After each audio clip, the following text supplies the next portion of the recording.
ಸಂಗೀತದ ಸ್ವರಗಳು ಸಪ್ತ ಸ್ವರಗಳು. ಆರೋಹದಲ್ಲಿ ಸ ರೇ ಗ ಮ ಪ ದ ನಿ ಸ ಈ ರೀತಿ ಸ್ವರಗಳನ್ನು ಬರ್ತವೆ. ಮತ್ತು ಆರೋಹ ಅಂದ್ರೆ ಸ್ವರಗಳನ್ನು ಸ ರೇ ಗ ಮ ಪ ದ ನಿ ಸ ಈ ರೀತಿ ಈ ಸ ಹೈ ಪಿಚ್ ಬರಬೇಕು ಆರೋಹದಲ್ಲಿ. ಇನ್ನು ಅವರೋಹದಲ್ಲಿ ಸ್ವರಗಳನ್ನು ಆರೋಹ ಅಂದ್ರೆ ಸ್ವರಗಳನ್ನು ಏರಿಸುತ್ತಾ ಹೋಗೋದಕ್ಕೆ ಆರೋಹ ಎನ್ನುತ್ತಾರೆ. ಇನ್ನು ಸ್ವರಗಳನ್ನು ಇಳಿಸುತ್ತಾ ಬರೋದಕ್ಕೆ ಅವರೋಹ ಎನ್ನುತ್ತಾರೆ. ಸ ನಿ ಧ ಪ ಮ ಗ ರಿ ಸ. ಮಂದ್ರ ಸ್ವರ ಮಂದ್ರ ಮಧ್ಯ ತಾಳ ಸಪ್ತಕಗಳು. ಸಪ್ತಕದಲ್ಲಿ ಮಂದ್ರ ಮಧ್ಯ ತಾಳ ಸಪ್ತಕ. ಮಂದ್ರ ಅಂದ್ರೆ ಸ ಸ ಸ ಸ ಇದು ಮಧು ಸ ಸ ಇದು ಮಂದ್ರ ಸಪ್ತಕ. ಇದು ಮಧ್ಯ ಸಪ್ತಕ ಸ ಸ ಇದು ಮಂದ್ರ ಸಪ್ತಕ. ಇದು ಮಧ್ಯ ಸಪ್ತಕ.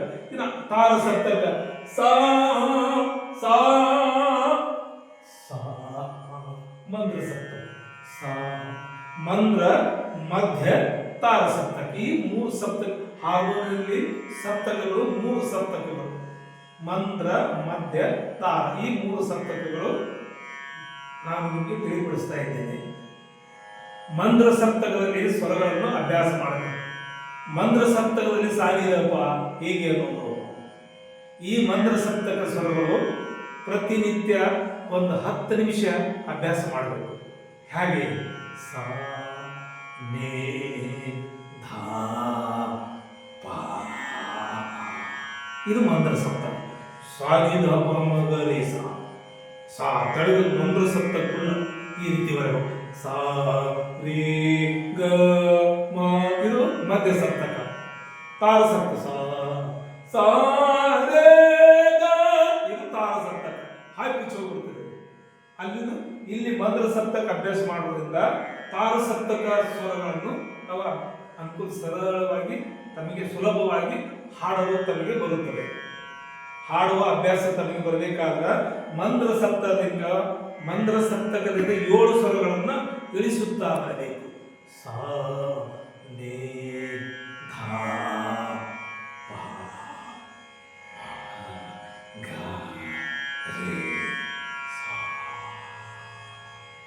ಈ ರೀತಿ ಅಭ್ಯಾಸ. ಇದು ಒಂದು 10 ನಿಮಿಷ ಬೆಳಿಗ್ಗೆ 5 ಗಂಟೆಯಿಂದ ಸೂರ್ಯ ಯಾವಾಗ ಉದಯ ಆಗ್ತಾನೆ ಅವಾಗ ಸೂರ್ಯ ಉದಯ ಆದ ತಕ್ಷಣ ತಾಳ ಸಪ್ತಕ ಇಲ್ಲಿ ಬರಬೇಕು.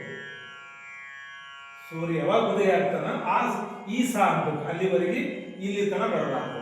ಅದ್ರ ಮಂದ್ರ ಸಪ್ತಕದೊಳಗೆ ಹೇಗೆ ನಮ್ಮ ಟೈಮ್ ಆಗ್ತಾ ಆಗ್ತಾ ಆಗ್ತಾ ಆಗ್ತಾ ಸ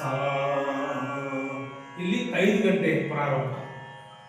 5 ಗಂಟೆಯನ್ನು 5:30 ತನ ಸ ಮಂದ್ರ ಸಪ್ತಕದಲ್ಲಿ ಅಭ್ಯಾಸ ಮಾಡಬೇಕು.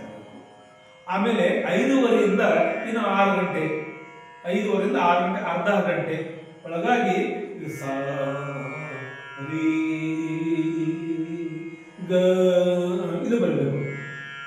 ಇಲ್ಲಿ ಪ ಪ ಪಂಚಮ ಸ್ವರ. ಇದು ಪಂಚಮ ಕೋಗಿಲೆ ಸ್ವರ. ಪಂಚಮ ಅಂದ್ರೆ ಇದು ಅಚಲ ಸ್ವರ. ಈ ಸ್ವರ ಇದಕ್ಕೆ ಅಚಲ ಯಾವುದೂ ಸ್ವರಗಳನ್ನ ಕೋಮಲ ಸ್ವರ ಇರುವುದಿಲ್ಲ. ಈ ಪ ಬರಬೇಕಾದ್ರೆ ಕೋಣೆ ಅಂದ್ರೆ 5:45 ನಿಮಿಷ ಆಗ್ಬಿಟ್ಟಿದೆ. ಈ ಪ ಪಂಚಮಕ್ಕೆ ಬರಬೇಕಾದ್ರೆ 5 ಗಂಟೆ 45 ನಿಮಿಷಕ್ಕೆ ಪ ವರೆಗೆ ಬರಬೇಕು. ಪ ಪ ಧ ನಿ ಸ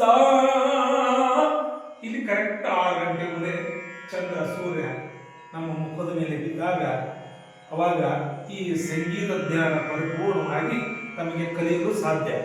ಸಂಗೀತ ಪರಿಪೂರ್ಣ ಆಗುತ್ತೆ. ಯಾರಿಗೂ ಪರಿಪೂರ್ಣ ಆಗುವುದಿಲ್ಲ ಅಂತ ಸಂಶಯ ಬೇಡ.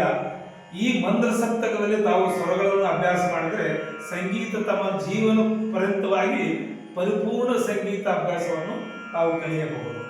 ಇಲ್ಲಿಗೆ ನಾನು ನಿಮಗೆ ತಿಳಿಸಿಕೊಟ್ಟ ಈ ಸಂಗೀತದ ತಮಗೆ ಚೆನ್ನಾಗಿ ಅನಿಸಿದ್ರೆ ಈ ನಮ್ಮ ಯೂಟ್ಯೂಬ್ ಚಾನಲ್ಗೆ ಲೈಕ್ ಮಾಡಿ, ಸಬ್ಸ್ಕ್ರೈಬ್ ಮಾಡಿ ಅಂತ ನಾನು ಹೇಳ್ತೀನಿ. ನಮಸ್ಕಾರ.